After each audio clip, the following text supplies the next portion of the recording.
Hello everyone and welcome back to TowerGate. It is TowerGate day number 1019, Sunday, January 19th, 2020. Thank you so much for tuning in this Sunday morning. Okay, so don't forget to get your comments in the comments section of this video for your selection for Dumbass of the Week. Dumbass of the Week. Get your comments in the comments section of this video, preferably by 8:30 p.m. Eastern Standard Time, Sunday evening. Alrighty, let's take a look at the news of the day and see what we have here. Yep, well, it looks like another demo commie boom just went bust.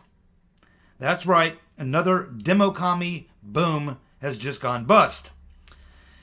And it looks like the latest stunt, political stunt, involving this nut, Lev Parnes, is about to blow up in their face.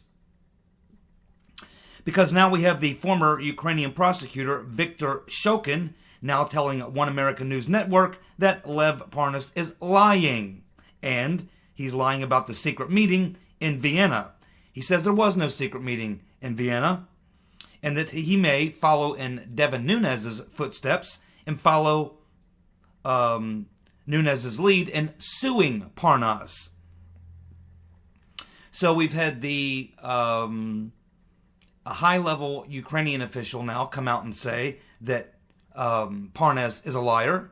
We've had the Department of Justice issue a statement saying the comments he made are 100% untrue. Trump doesn't know the guy. Now we have Viktor Shokin saying that he's a liar. We have Devin Nunes pointing out that this so-called secret meeting in Vienna never happened, and Nunes has sent a letter threatening to sue Parnes if he doesn't recant the statement. So this dude is being blown up before he even gets on stage. This was supposed to be their big star witness. This was going to be the guy, just like Avenatti, just like Michael Cohen, just like, what's his name from Watergate days, the rat, John Dean.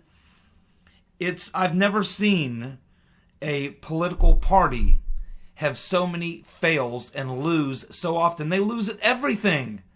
They lose in the Mueller witch hunt. They lose in the Ukraine thing. They lose in the Stormy Daniels thing. They lose in the emoluments thing. They lose in everything. Trump just keeps winning. They just keep losing. And they act as if they're jubilant, as if they're victorious, as if they're winning something. Let me tell you something. However this impeachment fiasco turns out in the Senate, within 24 hours after it being over, it'll be completely forgotten about. No one will even care. And the issue that will be most prescient on the minds of demo commies will be the internal battle that they're having with their own party. Within the Democratic Party, there is a serious war, and it's going to come to heads at the Democratic Convention. That's what they should be focused on. Also, the fact that they're literally losing voters every day by the hundreds, probably the thousands, all across the country to Trump. They're losing blacks, they're losing Latinos, they're losing the middle class. They're losing everywhere. Everywhere you look, they're losing. And this guy here, Parnes, I mean, he goes on Rachel Madcow. He's wearing a freaking ankle bracelet.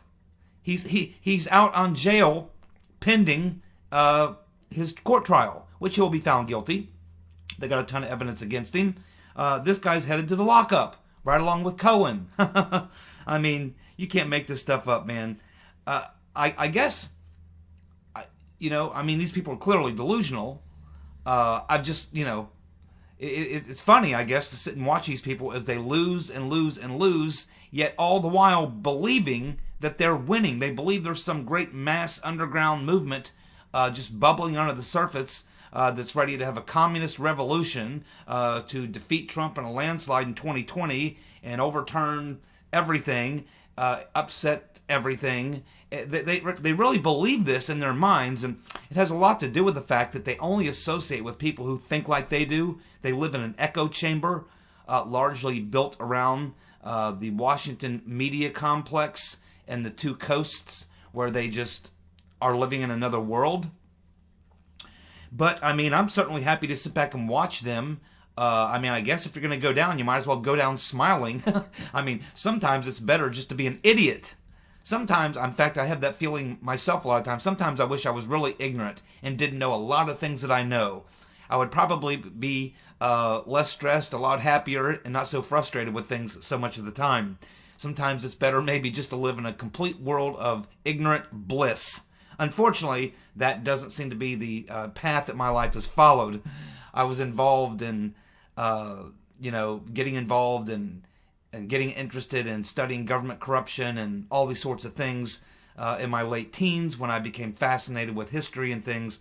And as my reading went on and I started learning more and more things, I began to want to learn even more things. And if you keep following that trail and you keep opening these doors, it takes you to a place where most of us are now, where we know a lot of things that probably if we didn't know them, we might actually be a little less stressed and a little more happy. But we don't live in a state of blissful ignorance. We live in the reality of the moment and of the day, and that's why I do these videos, and I assume that's why you watch them. By the way, welcome to all my new subscribers. I've been getting quite a few new subs lately, so welcome to my channel. Okay, so that's my thoughts on that. Again, another big boom goes bust for the demo commies. They just continue to lose. Well, it looks like Rod Rodenstein has now been identified as the person who authorized the release of the Strzok page text. Rodenstein says in his court filing that he authorized the release to protect Peter Benstrokinus and Lisa Page from the drip effect of incremental leaks of the texts by lawmakers, and that the public release was inevitable anyway. Now, this is coming as a result of the lawsuit that Lisa Page filed about the text being released violating her privacy rights. Again, I don't know how this case is even able to go forward. She must be talking about texts that were on a private device, because if they're on a government computer or a government-issued phone, the government owns that, and that would not be a violation of her privacy rights. But I don't know if there's some sort of twisted, contorted legal motion that her attorney is using to try to do this. But either way, this is how we learned of this, because in this particular case, they wanted to get to the bottom of who authorized the Strzok page text to be released, and now we know Rod Rodenstein has come forward in this case and identified himself as the person who authorized the release. He says he did it to protect Peter Benstrokinus and Lisa Page, and that would make sense. I mean, he's part of the coup plot, and I don't know if I'd want to admit I was protecting Lisa Page and Peter Benstrokinus. I don't know how much that would play in my favor. And of course, but he is right on the point that it was inevitable that it was going to be coming out anyway. So there you go. Rod Rodenstein is the one who authorized the release of the Strzok page texts. Well, Devin Nunes, attorney, has issued a letter to Ted Lieu, the demo commie from, I believe, Hawaii, advising him to cease and desist spreading the false statements about Nunes being involved in the shady dealings with Lev Parnes. That would be, again, this supposed meeting that happened in Vienna, which didn't happen. Nunes has hard documentary evidence that he was nowhere near Vienna at that time. There are photographs of him being someplace completely different, and I believe it was somewhere in the Middle East. Now, Lieu then responded to the letter from Nunes' attorney with a letter back to him, telling him basically to shove it. Shove it. Because he believes that Nunes won't go forward with the case because of discovery. Well, go ahead and have discovery. Nunes will be more than happy to produce the discovery evidence to you that he was in another place altogether thousands of miles away from Vienna and had no role whatsoever in any meeting, secret meeting that took place. It's now being debunked by the two of the primary people that Parnes is accusing. And of course, Ted Lieu was jumping on the bandwagon and trying to go out and promote this particular conspiracy theory, which is, of course, not true. And so I don't know. If I'm Nunes, I'd go ahead and file the lawsuit. If Ted Lieu wants to play that game, I would go ahead and play. He tells me to shove it, I would. I would shove it all the way up his, where the sun don't shine. I certainly would. All the way up. That guy's a total bonehead, by the way, in case you haven't noticed. Total bonehead. Well, we had the laughing, giggling old magpie, Madame Botox, on Bill Maher's show the other night, gleefully and cheerfully talking about the fact that Trump is impeached forever. It seems to be all she cares about, that he'll go down in history as being impeached forever. Yeah, that's true, but it's also going to go down in history that it was the most political and unlawful political effort to have an impeachment in our nation's history. It will go down as history with Trump being, with this thing likely being dismissed very quickly, or if it goes into full hearings with witnesses, it will even be an even bigger disaster, because it will then have a massive boomerang blowback effect on the Democratic Party, specifically on Biden and the Democrats. They would be if they want to be prayerful about something, they should be prayerful that this thing comes to a swift conclusion, and so they can suffer as little embarrassment as possible, so they can move forward on the other problems that they have on their way to an embarrassing, devastating defeat in 2020 at the hands of President Trump. What history will record mostly about President Trump is he will go down in history as one of our greatest presidents ever. And Madame Botox will go down in history as one of the most corrupt, incompetent, and vindictive, hate-filled persons to ever occupy the speakership. That's what history will reveal when the truth is finally out there. And we still have Durham, who will be indicting people here sometime in the late spring, early summer. And that itself is going to create a snowball effect and a major fallout that will play all the way through the 2020 elections and beyond, will stain the Democratic Party for decades to come. That's the legacy of the magpie, the old magpie, Madame Botox. Uh-oh.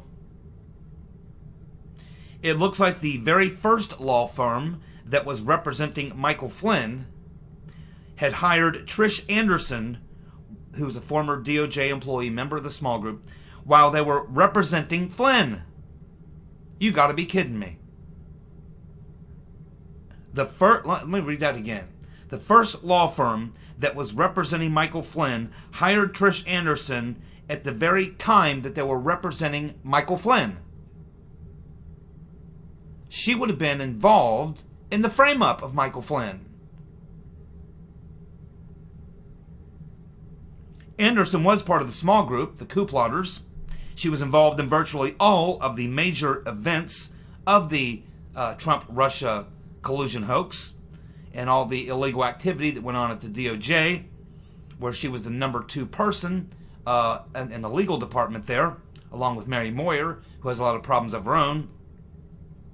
And of course, she was one of the people who signed off on the original FISA on Carter Page.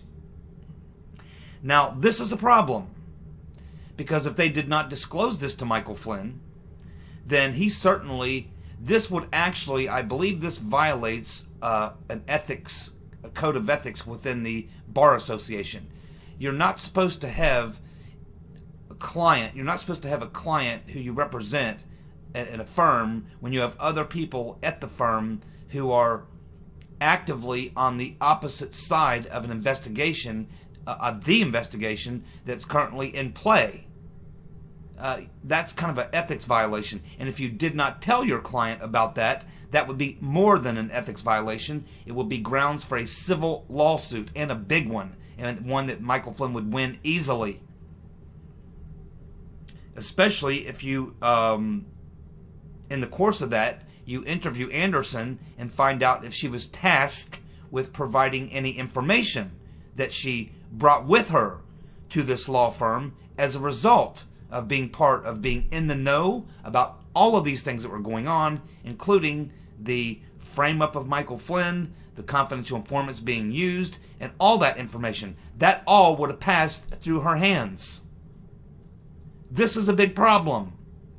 And I'm sure that now that Sidney Powell is learning about this, that as soon as Michael Flynn's case comes to an end, you can bet that there are going to be counter lawsuits against various people in this effort to frame Michael Flynn. This thing isn't over at the end of his hearing. That's the end of the beginning. And from that point, we'll get the beginning of the end. And that will be the countersuits that Sidney Powell is going to launch against the people who went after Flynn. And he will do very well as a result of that. And I'm very happy for him. What a disgrace. What an absolute disgrace. Cannot believe. This is a lieutenant general who did nothing wrong. And they went after him like they did to destroy him and are still doing so. This should scare the hell out of everyone. If they can do this to Michael Flynn, if they can do it to a billionaire like President Trump, who's not only a billionaire, but the President of the United States, if they are this in your face about the way that they will go after you, and look what they did to Roger Stone, Manafort, if this is the type of people we're dealing with, it should terrify us that they have the powers that they have, including the FISA court. The FISA court needs to be deep sixed. And when that comes up for a vote for reauthorization in February, I will be pissed at any Republican who votes to continue the FISA court, unless there is a 100% accounting of what happened, a complete reform of how they do business, and criminal prosecution for those who were involved in dirtying up this law in the first place, and this court. One of two things for me. Either I have to see people go to jail for the crimes they committed regarding the FISA court, and there's a lot of people involved in that, or I want the damn thing eradicated and killed, which it should be anyway. I never supported the FISA court in the first place. It's unconstitutional. Period. Well, this is a devastating number for the Democrats. We've been seeing these insane numbers with these Trump rallies. The one he had up in Toledo, they found that 43% of the people that attended that Trump rally in Toledo, Ohio, were not registered Republican. Now, this recent rally he gave up in Wisconsin, 58%. 58% were not Republicans. 58% of the people who attended the Wisconsin rally were not registered Republican. Trump is definitely winning over independents. He's pulling in Democrats, particularly in these formerly blue states, in the Rust Belt, in the Farm Belt, and in the Bible Belt. I mean, he's just literally stealing huge chunks of the Democrats' base, and they don't even realize it. They're oblivious. They're oblivious to the fact that their party is being gutted like a fish. And they don't even know it. Wait till 2020. My oh my. There's going to be a great awakening. I'll tell you that. You talk about meltdowns, and I wouldn't be surprised if they'll stage riots and uprisings and civil unrest. Go ahead. Go ahead. But let me give you some good advice, SJWs. Wherever you choose to do this, it'll likely be in liberal cities where they all hang out. They'll only be destroying their own property, only costing themselves more of their own tax dollars to repair the damage they're going to cause. They're not coming into my community to do that. I promise you that. Promise you that. They won't come here to Butler County, Southern Ohio. I promise you that. Nope, won't fly here. Those people will be, the cops would be on these people so fast. They bring in the paddy wagons.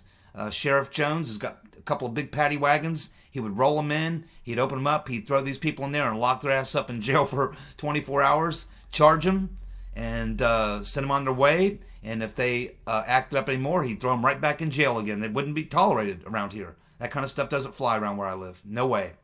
So, again, when you see these types of civil unrest and the types of things that they're predicting, remember, they're going to do all this stuff in Seattle, San Francisco, Los Angeles, Chicago, in their own cities. It'll be their property they're destroying.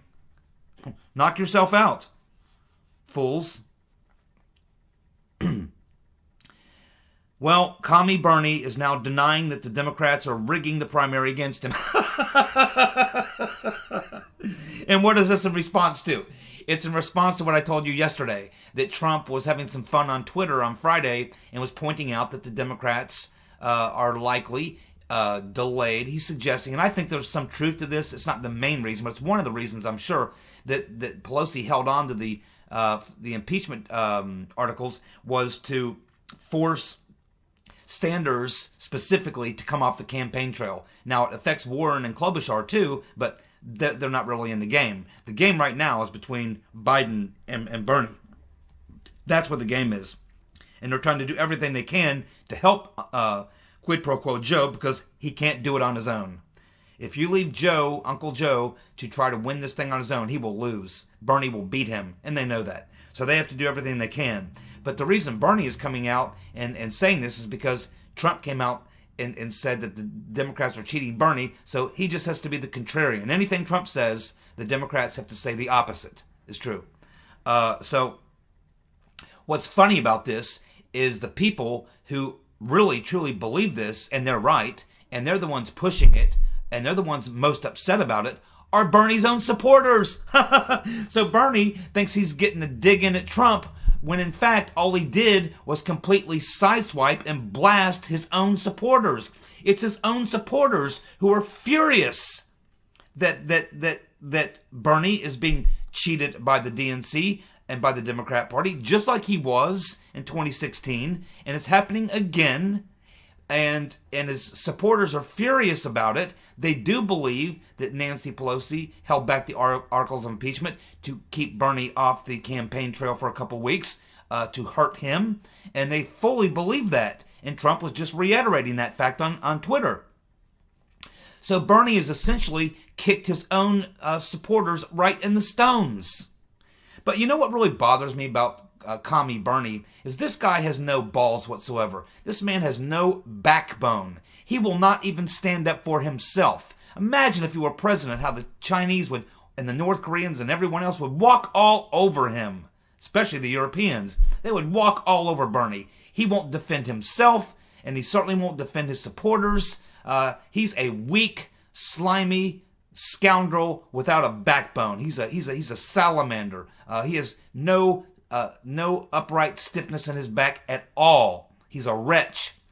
And, this is what bothers me probably more about Bernie than anything. I mean, his supporter, he gets cheated in 2016. He turns right around and kisses the ring and backs Hillary, campaigns for her, even after he went out and said, that she wouldn't be good for the country or whatever when he was campaigning against her, turns around and endorses her after she and the DNC screwed him. Then his supporters file a lawsuit to get money back for the time and money they spent in the campaign, and he doesn't come out and even make a single statement in support of them. Not a single word came out of his mouth to offer any support to his supporters when he filed that lawsuit when they filed the lawsuit down in Florida. Not a single word. He allowed two girls to come up on stage and take his microphone away from him. Now he's letting Elizabeth Warren walk all over him. He's letting the DNC. He knows that they're actively cheating him right now, and he knows that even if he wins on Super Tuesday, if he comes out Super Tuesday doing better than Biden, and it looks like he may be the guy who will clinch the nomination, they will do whatever it takes to screw him again. They're going to make sure that Bernie does not get the nomination.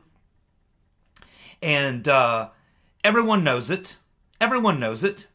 And Bernie is either too stupid to admit it or realize it, or whatever, but it's not Trump that's got blasted here. Trump didn't give a damn.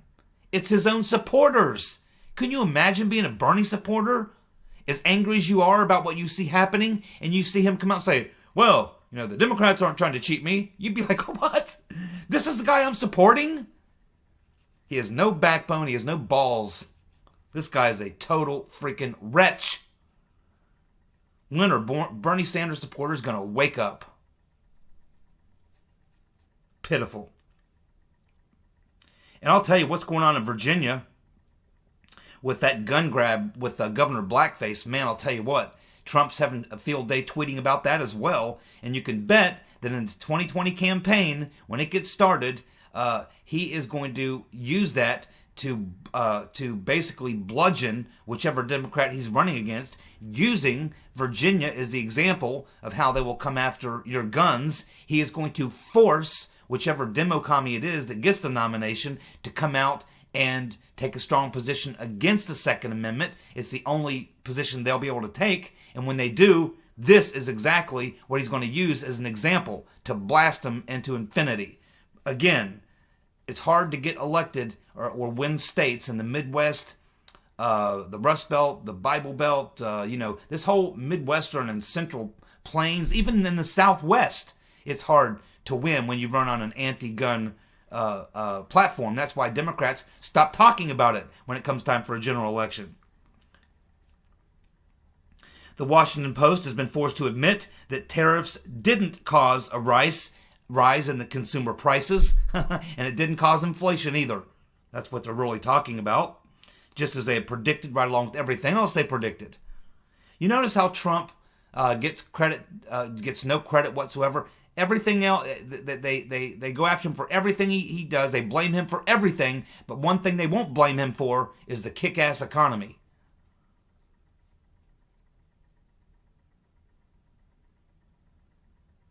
The DOJ has released a new batch of documents from the special counsel investigation, Uncle Bob the Executioner, including notes about Papadopoulos and Carter Page and their interviews with them, revealing exactly what Papadopoulos and Carter Page have said publicly in TV appearances and what Pops has said in his book and on TV interviews. And it's all right there in black and white. These guys were both telling the Mueller team, just as they had told the FBI agents prior to that, that they weren't involved in anything with Russia, that they thought it was horrible to even suggest such a thing. They would never take part in such a thing. They didn't know any of these people that they were being accused of hanging out with or knowing or colluding with. It's all right there. And that's what, of course, the Inspector General Horowitz, Huckleberry Horowitz, put in his report. These are now the notes and the documents that came as a result of that.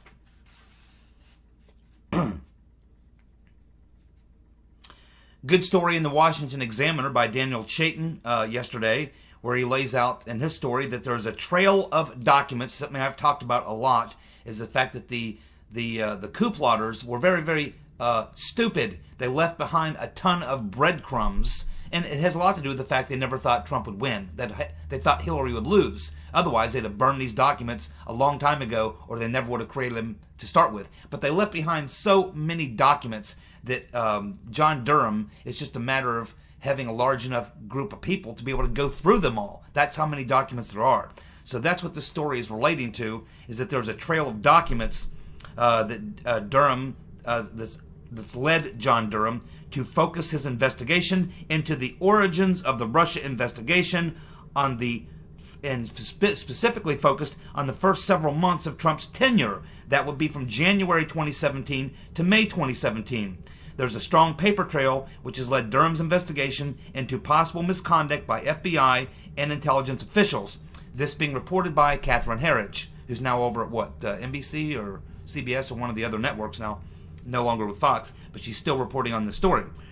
Yes, and this is critical. And we know this because Attorney General Barr talked about it in his interview with Martha McCallum. And he laid out this exact thing. He's like, wait a minute. What we've learned is that by January of 2017, they knew the entire Steele dossier thing was a hoax. They knew all this all these other accusations, all these things that they've been told were all garbage, none of it was true, but they continued pressing on anyway. Even 9 months into Trump's investigation, they still had a FISA warrant on Carter Page. They appointed the special counsel and all the other things that came after that. And Durham and Barr know that. In other words, even if they can make the case that there was justification for what they did up to July 31st, 2016 with Operation Crossfire Hurricane, they may try to make a case for that, and I think their case is weak, but they'll try. But after January 2017, there was no reason there should ever have been anything else going on. That should have ended it, but it didn't. It ramped up, and then it turned into a coup. And that is why a lot of people are going to the pokey. We also have Papadopoulos tweeting out again about that $10,000 is being investigated. He says it will reveal bombshells. He says as far as which agency abroad was running it and why and what foreign governments were involved and why will likely be known when Durham completes his investigation. Now, a couple of days ago, the Rotten Reverend,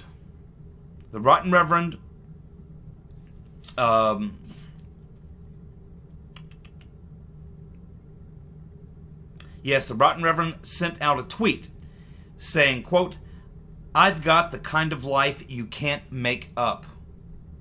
I've got the kind of life you can't make up." And she says after that, "See for yourself on Hulu, March 6th. The Hillary documentary coming to Hulu on March the 6th. You see the plot? They're going for a brokered convention, and they're going to write the Rotten Reverend Clinton's name in. Oh, that's right. I've been telling people for months and months and months. They're going for the brokered convention. They know Biden is probably not going to make it. If on Super Tuesday, Biden doesn't have a really big day and come out of that Super Tuesday looking like he's got enough delegates to get the majority to clinch the nomination, if that does not happen, then you'll be looking likely at Bernie Sanders. And that is something that the DNC is not going to allow to happen. And the only other person then that they'll be able to rig into the situation will be, through a brokered convention, the Rotten Reverend Clinton. And you can be assured that the demonic buzzard is behind all of this. And again, the date of this release is going to be March 6th. March 6th, 3 days after Super Tuesday. How perfect is it? The Rotten Reverend Clinton has got this thing planned out, and she has had it planned out. Super Tuesday happens on March 3rd. If Biden does not have a really big day, at that point, within the next 2 or 3 days, it's going to be complete confusion and chaos with the Democratic Party going, oh God, Biden's not going to be able to get it done. We're going to get freaking Bernie. We can't allow that to happen. And this is what they believe is likely going to happen, because they know that Biden is weak. They know it. And there's no one else that can knock out Bernie. And he is on nipping at Biden's heels. And Biden is just one gaffe away from being completely blown out or being exposed in this impeachment trial. That could happen. A lot of things. He's a very precarious situation right now. And Bernie is just steady. So the Rotten Reverend Clinton, Hulu is going to do a documentary about her. And it's going to be all, pro-Hillary, totally. She's big part of making this documentary. The timing of it is absolutely exquisite. It's going to come out 3 days after Super Tuesday. It looks like it's perfectly being laid out so that it'll happen right at the time when there'll be all this chaos about what are we going to do. We're going to get Bernie. Then here comes the Hillary documentary. And believe me, there'll be tons of little things in this documentary that will be like seeds that she will be planting to plant in the minds of people about this documentary to get them to come into acceptance that you're going to get Rotten Reverend again in 2020, whether you like it or not. Stay tuned. Thanks so much for tuning in. I'll be back tomorrow with more TowerGate. Don't forget, Dumbass of the Week. See ya. Bye.